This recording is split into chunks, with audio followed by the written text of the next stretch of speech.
Salut à tous, c'est Alexandra de la boutique d'astronomie Enastros à Strasbourg. Je vous fais cette vidéo aujourd'hui pour vous expliquer comment on utilise une carte tournante du ciel. C'est parti!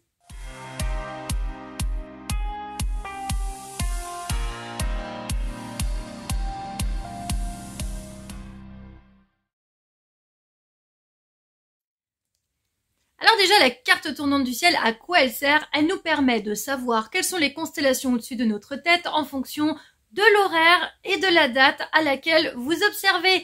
Il n'y a rien de plus simple. Regardez la carte. Vous avez autour du planisphère les dates. Vous avez également les horaires et il suffit de tourner la carte pour faire coïncider la date d'observation avec l'horaire. Franchement, il n'y a rien de plus simple. Après, il suffit de placer la carte au-dessus de votre tête, de faire coïncider le nord avec le nord. Vous pouvez vous aider d'une boussole. Vous avez sur le tour, donc le cercle central, ce sont les observations, ce sont les étoiles que vous pouvez observer en fonction de votre latitude. Bien vérifier. Alors ici, regardez, c'est la carte de Stellvision. Elle indique que la carte est utilisable entre 40 et 55 degrés nord. Ça veut dire que dans l'hémisphère sud, bien sûr, vous ne verrez pas ces constellations. Ça paraît logique, hein, n'est-ce pas? Il y a d'autres cartes qui sont prévues pour l'hémisphère sud. Vous avez sur le tour de votre rond, il y a marqué horizon.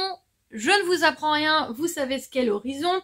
Vous avez la tâche parisienne qui correspond à l'axe de rotation de la Terre, également proche l'étoile polaire. C'est pour ça qu'il y a la petite ours qui tourne autour de la tâche parisienne. Et regardez, après, vous avez les constellations qui sont affichées. Et le seul moyen, finalement, de les retrouver dans le ciel, c'est avec les étoiles les plus lumineuses.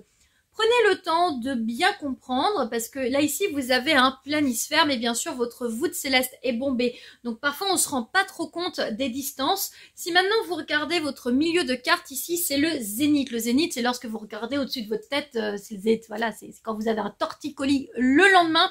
Donc faites bien attention. De toute façon, tout est décrit sur les cartes. Moi, j'avoue que je reste une incontournable des cartes tournantes. Bien sûr, il existe des applications et des logiciels, mais je reste vraiment une grande favorite. J'ai appris avec les cartes tournantes étant petite, donc forcément, je vais favoriser la carte lorsque les gens essayent de se repérer dans le ciel.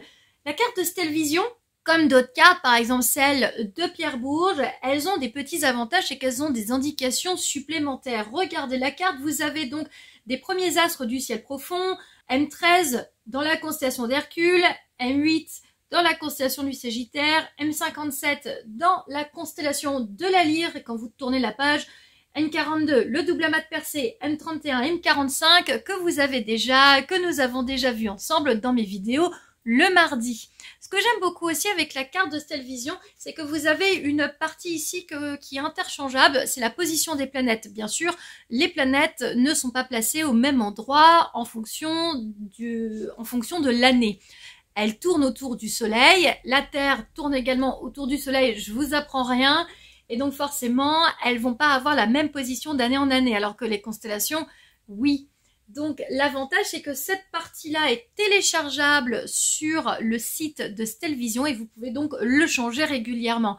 Ça veut dire que la carte, vous pouvez l'utiliser dans la temporalité jusqu'à finalement on n'ait plus les mêmes constellations. En gros, toute votre vie, elle peut même se transmettre de génération en génération.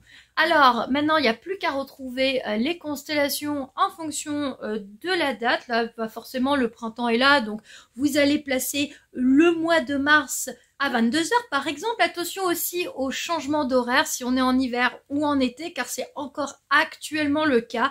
Et après, vous n'avez plus qu'à vous repérer dans le ciel. On voit qu'il y a l'hydre très basse avec le corbeau et la coupe, le lion vers le sud en forme de cintre. Vous avez donc les chiens de chasse, la chevelure de Bérénice, et notre ciel d'été réapparaît tranquillement avec Arcturus, Vega au cours de la nuit, Altaïr et Deneb.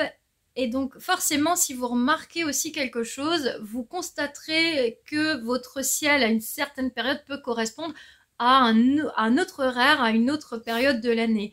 Voilà, c'est tout à fait logique. J'espère que cette vidéo, elle vous aura permis de comprendre comment on utilise une carte tournante. Je vous remercie de l'avoir regardée. N'hésitez pas à vous abonner, n'hésitez pas à me suivre sur les réseaux sociaux, le Facebook Enastros, l'Instagram Alex Enastros et enastros.fr. Salut!